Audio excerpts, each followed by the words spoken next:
Hello YouTube. I wanted to make a quick video about my new watch that came in after waiting 2 years from the Rolex AD. They called me last week and said, if you want it, the watch is here. So of course I immediately went to the store, paid, and got my new watch. And I wanted to make a unboxing video to be able to remember the experience and actually sit down and look at the watch a little bit. I've been very busy the last 2 weeks, so I haven't really had a chance to really enjoy and look at all the paperwork and everything. I haven't even worn the watch outside the house yet. So I hope that this video and unboxing of this watch, and then also showing you another watch I got a few years ago, how they compare with each other.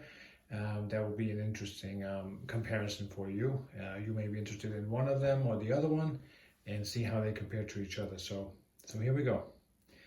So the watch in question is the Submariner Date 41 black dial. The watch was released in 2020 to replace the 40mm version. And the watches are very similar. To most people, they would not know the difference,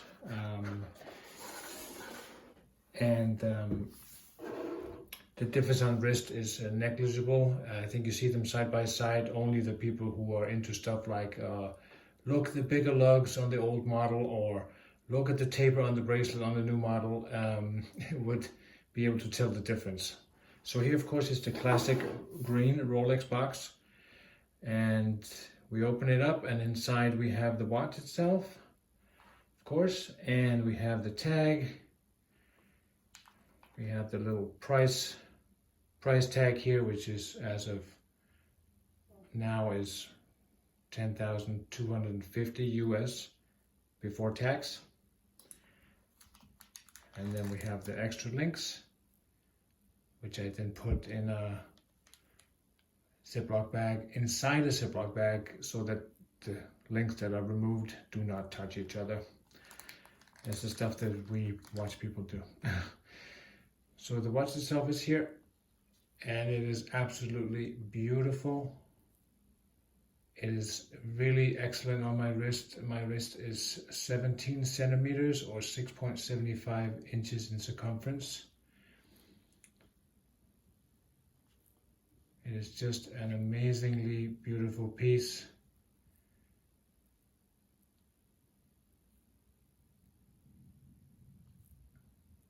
And I really have enjoyed the experience of buying the watch, and also now wearing it around the house, and of course home from the dealer I wore it as well.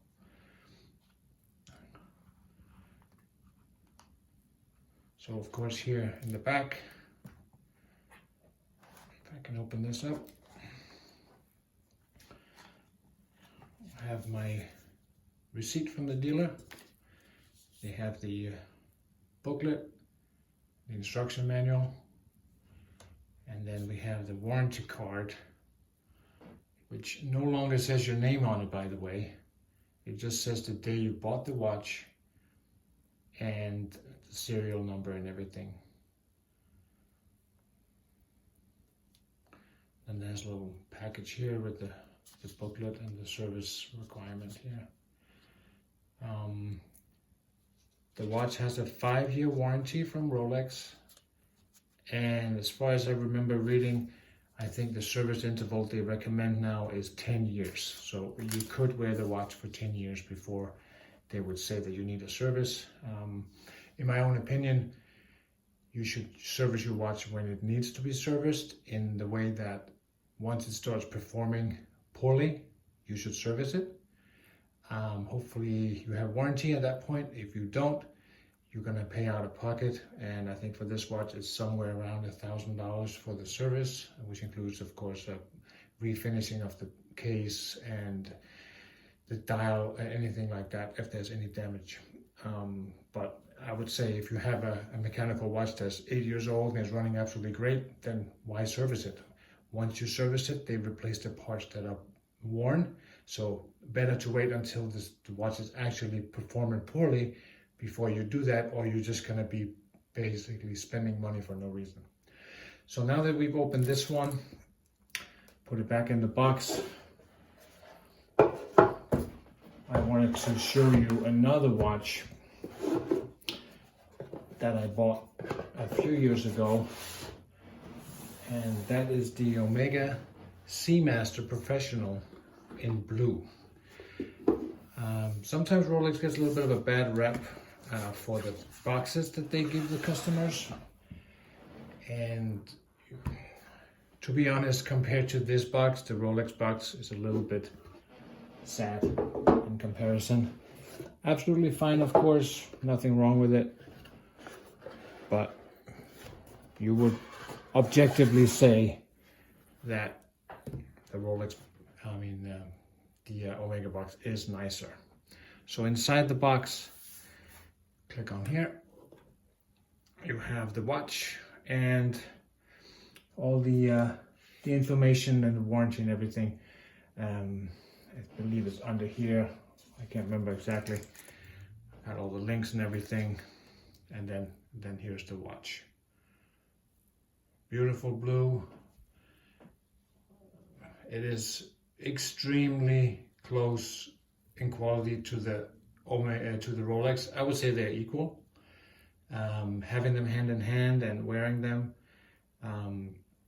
Of course, this is a 42 and has the nice bracelet with the also the underfly adjustment on the clasp. And if we look here, this is how the watch looks on my wrist. It fits me great. Like I said, 6.75 inches or 17 centimeters in circumference. It's a really great diver, another classic. And my favorite style of watches are chronographs and divers. Of course, this being a diver and the Rolex being a diver, lately I've been looking into divers more than the chronographs. A few years ago, I did the Speedmaster video of the Moon watch, which was something I got for my birthday in 2019. I bought it for myself. And this is how the Rolex looks on wrist. Great size too. You can definitely see that it's smaller than the Seamaster. That 1 millimeter really is pronounced. I would say this feels more like a 40 on the wrist. I believe the case actually is 40.5 or 40.8 or something like that if you check on the Rolex forums and online. But yeah, it's great. I mean, I have some other watches that are big, maybe 43 or so, and now I'm looking to sell them because maybe it's just I'm getting old, but my preferred size I think is going down compared to a few years ago. But absolutely awesome, the watch. I really love it, and I'm glad that I was able to get that from the dealer. If you want to see them side by side, some of you may have the Rolex and wanted to consider how the S&P looks on you, what they are like side by side. Some of you may have the Omega and want to look at the Rolex. So here they are side by side.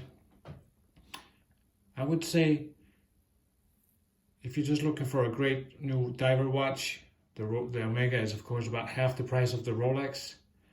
So that's something worth considering. But yeah, it's absolutely a fantastic pair of watches, and I'm very glad to own them, and I plan to own them forever. So thank you so much for tuning into the video, and I'll see you in the next one.